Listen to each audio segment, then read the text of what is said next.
What's up, everyone? Drunken Phoenix here. Welcome back.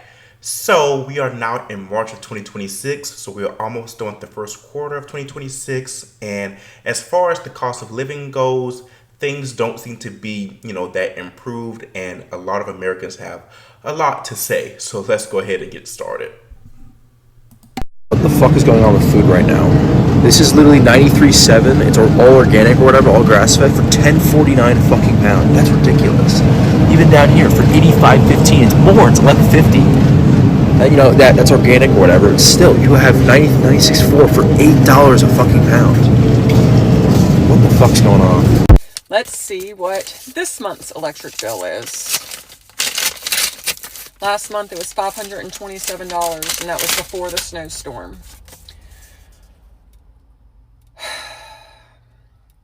$626.05. Okay, so I feel bad for you people with these electric bills that's that high. Apparently it's a thing now. So luckily, I guess because I live in a townhomes, which is like, a little bit smaller, my electric bill never exceeded 130 from, as far as my recollection goes. But I know people personally who say, yeah, like for an average month, they might spend $400 or $500 for an electric bill. So I hope that's not a sign of things to come my way, but I really feel for you all with those high electric bills. That is insane. That is robbery. Unbelievable. Honestly, I'm a little relieved because I was thinking it was probably going to be at least $800. $626 fucking dollars for an electric bill. My energy usage, okay, so I have a base monthly electric charge of $25. Then my energy usage, $134.48. Then the electric power recovery charge, $459.58 for a grand total of $619.06.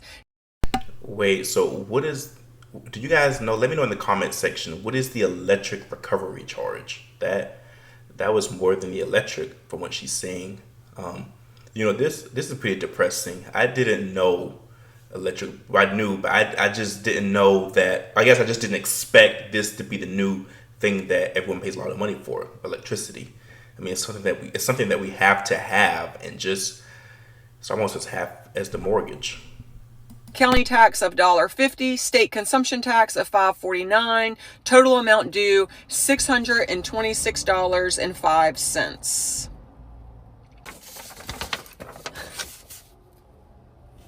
It's ridiculous. Ridiculous. $626 fucking dollars.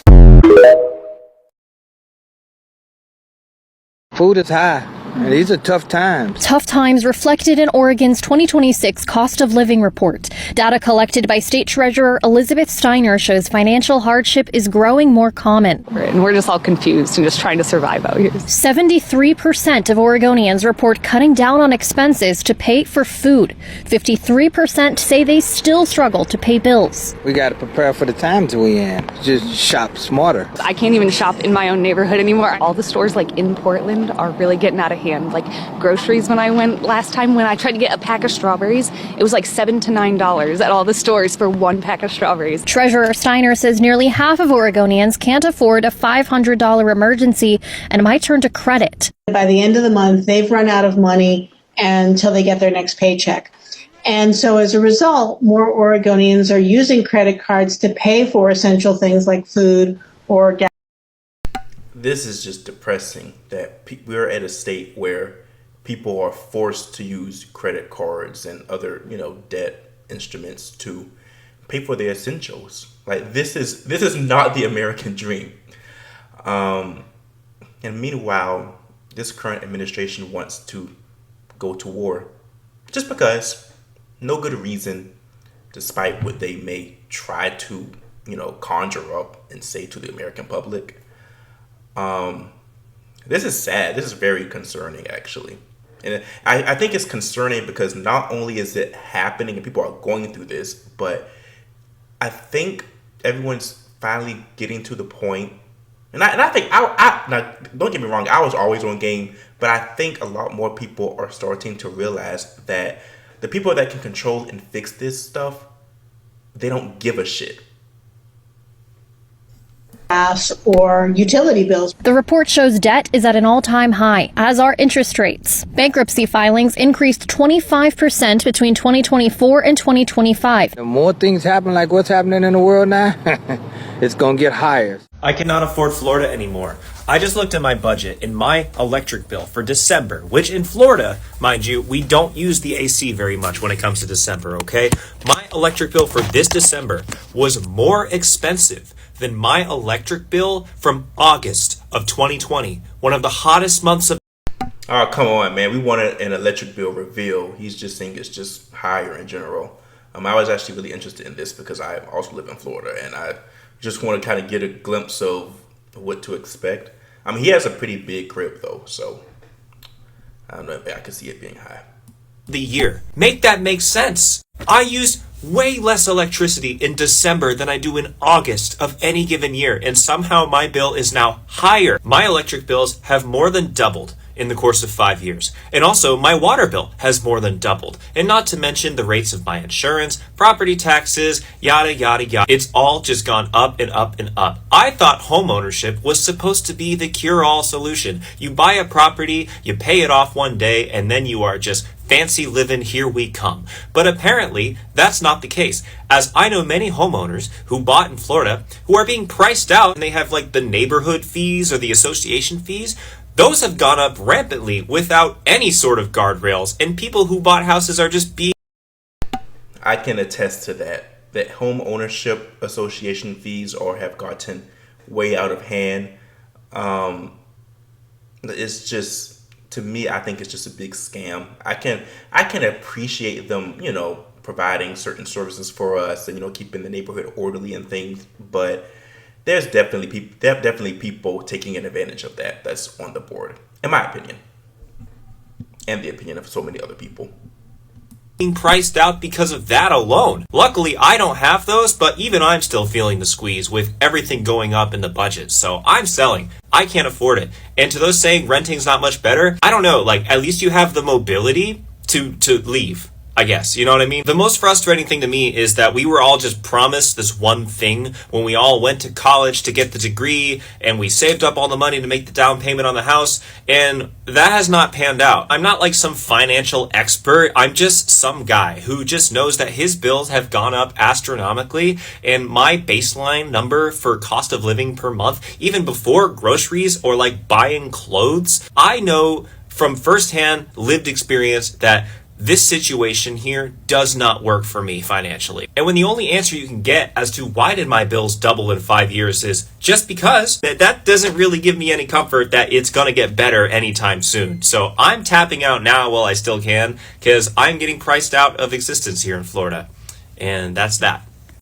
People are charging $1,000 a month to rent rooms in their home. Now, I never understood the whole renting a room thing. For me personally, I guess fortunately I've never been that desperate, but I would probably live in my car before I rent a room, because it's okay, do I get access to the kitchen or the dining room? Are you guys always going to be here while I live in my room? It just sounds stupid to me, but I digress. $1,000 a month to rent a room. Bro, what the fuck we gonna do? The cost of living has gotten out of hand, and y'all buy a house, man. Everybody that I know that owns a house tells me don't buy no fucking house. They hate that shit. Between property taxes going the fuck up, insurance going the fuck up, niggas having to fix roofs. Is that what it is? Having to fix their roof and shit. Everybody I know that got a goddamn house tell me don't buy no goddamn house. They say at least you call a maintenance man. But dead ass, what the fuck we gonna do about the rising cost of living? Because what you mean you charging people $1,000? You got 3 rooms in your house, you're charging them $1,000 for somebody to come live there. This shit is sad. My son gonna be an adult in the next couple of years. He's gonna graduate from high school and be an adult. And this is the world he has to live in? The fuck? I guess I need... That's an interesting topic, by the way. The whole, a lot of the still Gen Z, that's going to enter the adulthood world and realize that things are just really fucked up for them. I mean, I cannot imagine just getting into adulthood with this economy, just with the job market and the high cost of living. At least when I got into the workforce, it was right when I got into adulthood, like when I graduated college and everything. It was right before COVID, so things weren't, felt normal, at least what we considered normal back then. But the way things were back in 2019 to now, I cannot imagine. I feel for the younger people. I really do. It is weird. Bro, I drive a Honda. What's the wrong topic? I drive a fucking Honda. 60% of the American public is about to lose everything they have. People living paycheck to paycheck are about to go broke. The GDP numbers came in yesterday, and of course the economy receded, which I predicted 2 months ago, and people laughed. Mark my words, the second quarter is going to be far worse. Tariffs on Chinese products at 145% are about to kick in, which means everything you buy from China on Amazon or elsewhere is about to go through the roof.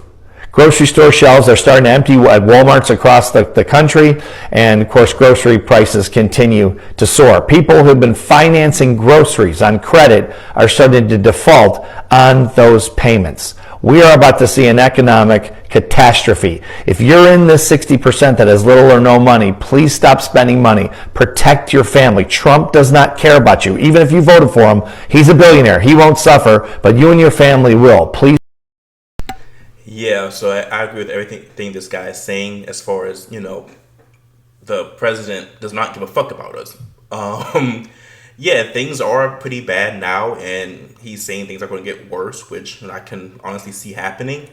So yeah, I think right now it's just a time to, focus on saving money and just, really just being really conservative with your spending and saving, and just save for a rainy day, because things are pretty bad right now. And I unfortunately, and I want to be wrong, but I think things are going to get a little bit worse, considering that we're in a war right now, considering that, this administration has, just, it seems that they get a hard on for just ruining a lot of, international relationships with our allies and things, and business and trading partners. But I'm not going to get deep in that conversation. But yeah, so I think things are going to get a lot worse before things get better. But let me know what you all think in the comment section. Thanks for watching, and make sure you subscribe, and I'll see you guys in the next video.